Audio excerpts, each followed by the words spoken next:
Меня зовут Уморов Максат. Школу закончил в прошлом году, решил в этом году пересдать ОРТ и, как видите, взял первое место. Ну как первое, там разделяю с 3 людьми.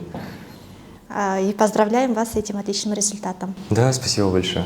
А в какой школе вы учились? Я учился в столичной 29-й гимназии на протяжении всех 11 лет и да, окончил в прошлом году. А в прошлом году вы тоже сдавали ОРТ? Да, в прошлом году я тоже сдавал ОРТ, рассчитывал на золотой сертификат, но там пару баллов не хватило и, бывает. Очень обидно, наверное, было, да? Да. Потому что я в прошлом году очень много готовился, и на пробниках набирал около 230 баллов, 227 был последний пробник. И было обидно не получить золотой сертификат, когда ты практически был уверен, что ты возьмешь его. А какой у вас был тогда результат? Тогда я взял 217 баллов в прошлом году.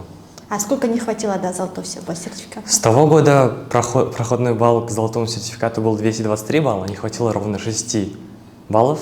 Это фактически 3 ошибки, которые я мог сделать там. А вы думали, где могла быть ошибка? Вот как-то вспоминали потом? Да, конкретно я знаю. Я в прошлом году после теста нашел у себя около 2-3 ошибок.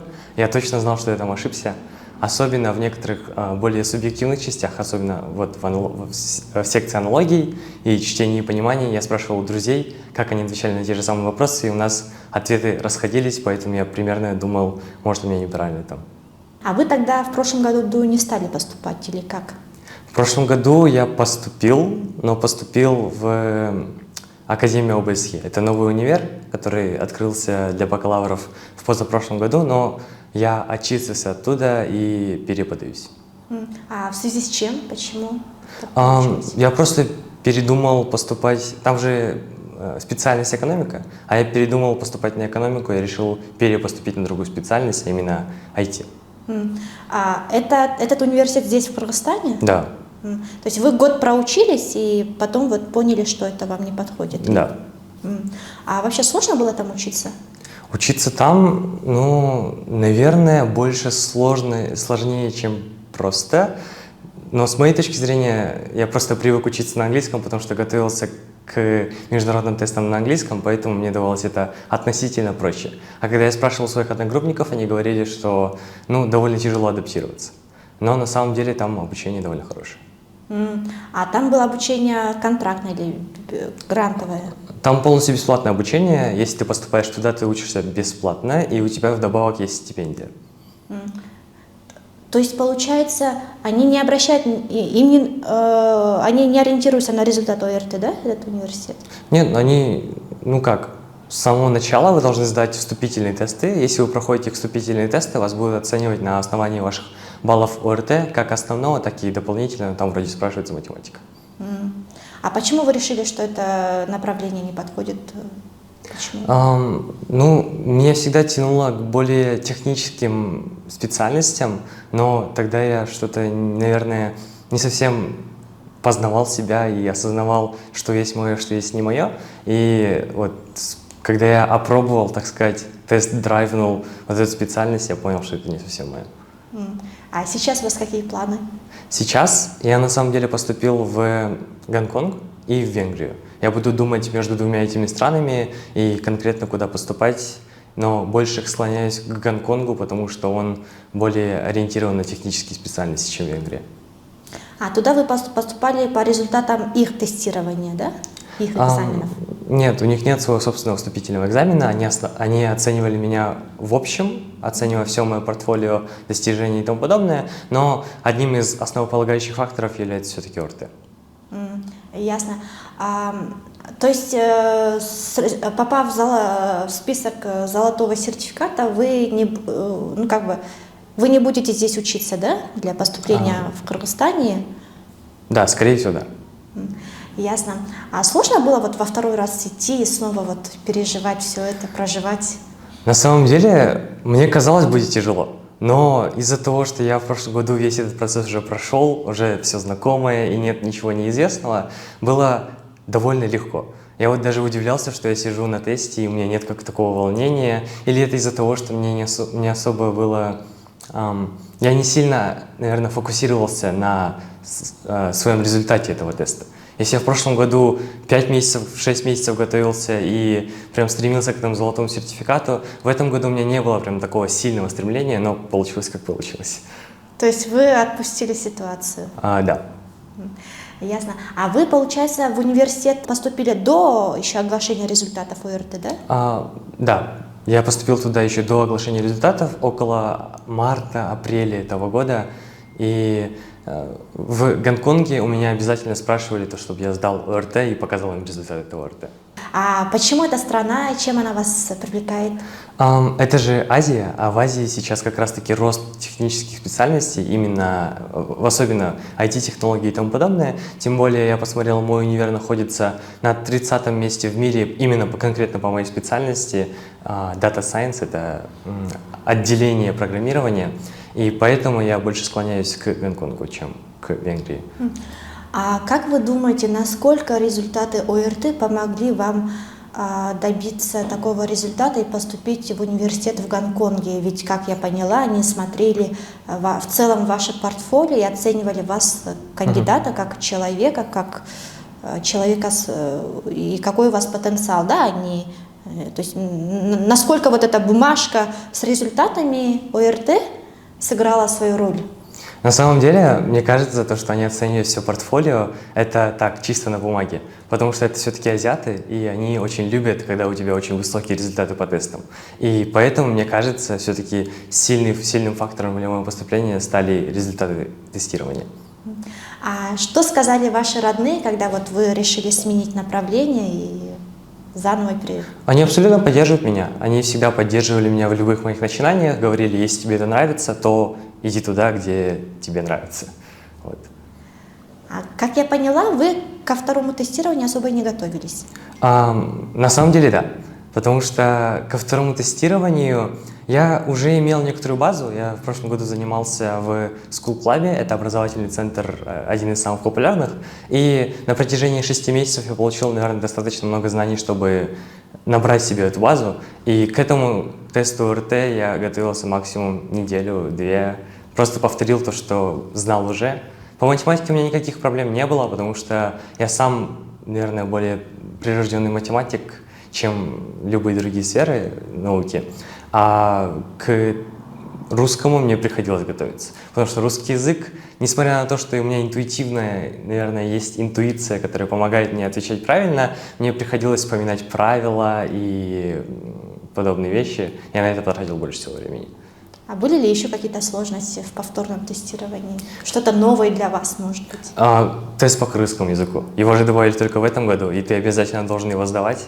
Я думал, что я его сдам, и мне кажется, я, наверное, скорее всего, сдал его, но он оказался гораздо тяжелее, чем я предполагал. Вот. А в чем она была тяжелой? Из-за того, что я учился на русском языке, и очень мало у меня приспособленности к кыргызскому языку. Да, я знаю кыргызский, но на более бытовом уровне, где я могу общаться с родителями дома или где-то еще.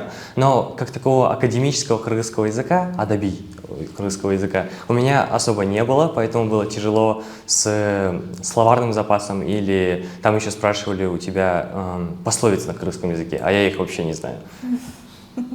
А вы знаете, какие у вас результаты по предметные результаты? Скоро узнается, когда я получу в резиденции свой сертификат ОРТ, и тогда, узнается. Кстати, как вы узнали о результатах?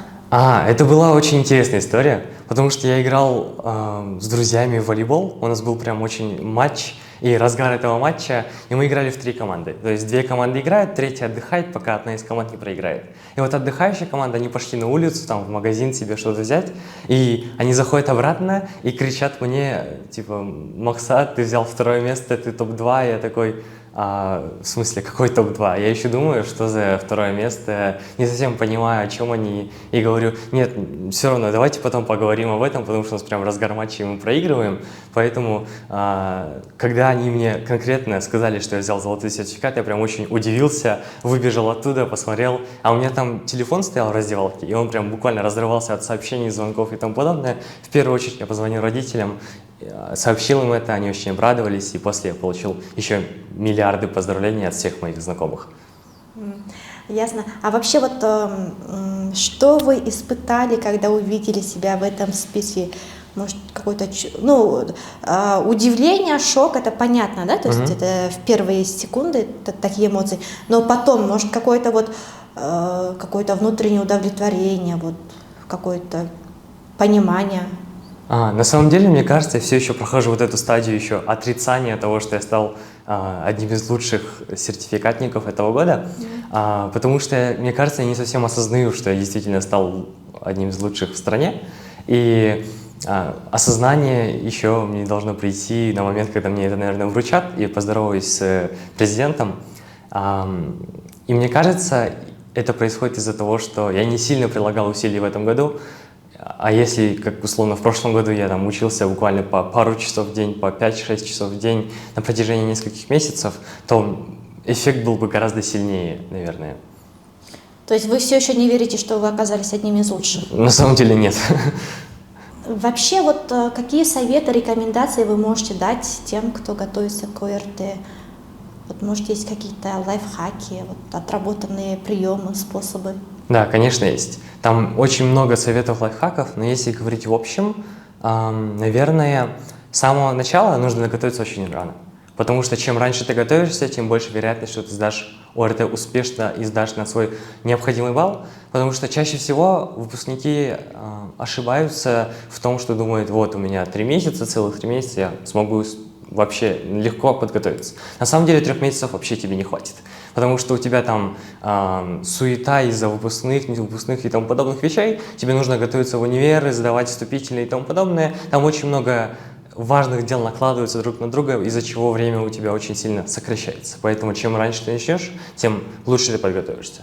После, наверное, не стоит волноваться во время теста, потому что волнение во время теста позволяет тебе не сдать ОРТ на тот балл, который ты хочешь. Потому что у меня бывало такое, что я сижу условно на первой секции математики, и я долго думаю, 17 плюс 3 это сколько? Это 20 или вообще что? Потому что появляются вот эти проблемы с доверием к самому себе, потому что ты не совсем понимаешь, правильно ли ты решаешь или неправильно решаешь. Потом там есть еще очень много самих лайфхаков к конкретным секциям. Наверное, к математике больше всего внимания нужно уделить, потому что математика у нас учится не совсем классно.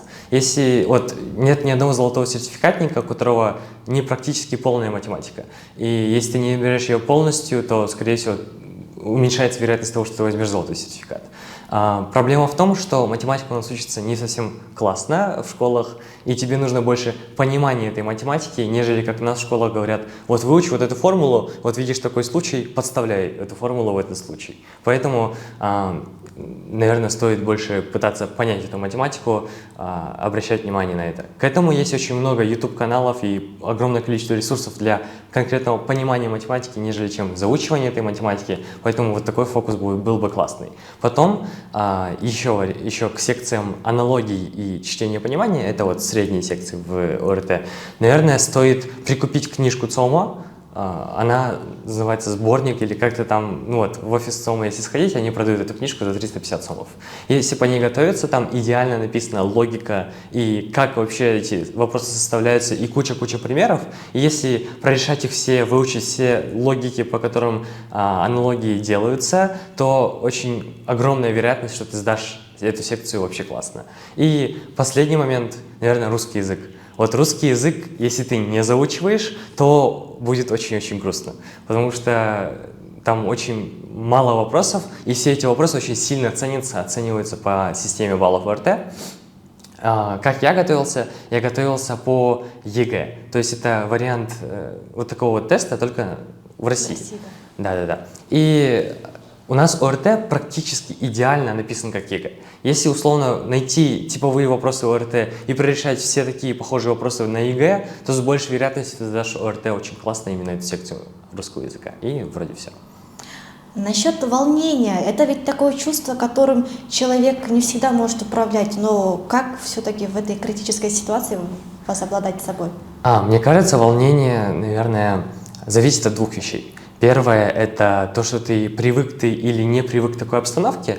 Если ты условно сдаешь пробные тесты ЦОМа, где буквально практически идеально показываются условия реального ОРТ. Вот ты идешь в КЭУ условный и сдаешь пробный тест ЦОМа.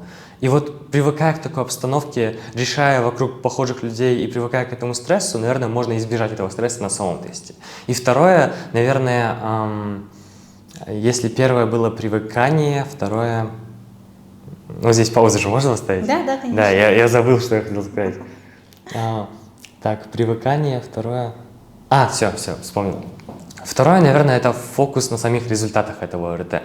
Если ты очень сильно думаешь, что от всего этого теста зависит вся твоя жизнь, то это не так.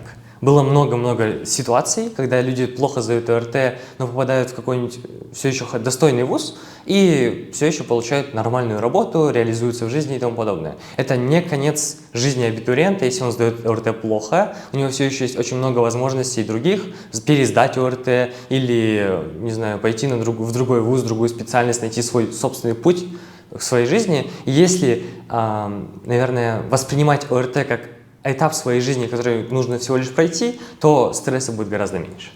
А вот знаете, некоторые говорят, некоторые вот не готовятся, просто приходят, сдают и получают такие результаты, они потом сами в шоке от этого и говорят, что не нужно готовиться, просто прийти выспавшимся, в хорошем настроении и сдать, ответить то, что ты знаешь. А у других не все-таки более другой подход, да, вот как вы сказали, да, то есть нужно готовиться, привыкать к обстановке, оценивать свои сильные, слабые, свои стороны и сильные, слабые вопросы, ОРТ тоже в том числе. Вот, как вы все-таки думаете? Это все индивидуально. Вот, если честно, бывают люди, которые имеют хорошую логику, знают математику, у них есть база, и они довольно хорошо знают русский язык. Вот им, я согласен, можно не готовиться. Но заметьте, не все люди такие. Не у всех есть вот эта прирожденная интуиция и подобные вещи, поэтому готовиться все же стоит, если вы хотите поступить в какой-нибудь вуз. Если я говорю, что я в этом году не готовился, это не значит, что нужно поступать точно так же, как я. Потому что я, заметьте, тоже готовился в прошлом году очень много, наработал эту базу и имею эту базу, мне всего лишь необходимо было повторить, нежели чем учить. Вот, поэтому, мне кажется, все еще стоит готовиться, потому что 90% людей, даже если они будут думать, что сдадут ОРТ без подготовки, то на самом деле это не так. Вы не обладаете достаточным количеством информации, чтобы, наверное, думать, что вы сможете сдать ОРТ не готовясь, поэтому, мне кажется, не стоит играть в эту русскую рулетку, а все же стоит подготовиться. Ясно. Спасибо вам большое, Максат, что нашли время, поговорили с нами. Желаем вам удачи, чтобы не только на ОРТ, но и в университете, и вообще в жизни, и в других ситуациях вам легко и давались такие решения и результаты. И вам спасибо большое, что пригласили.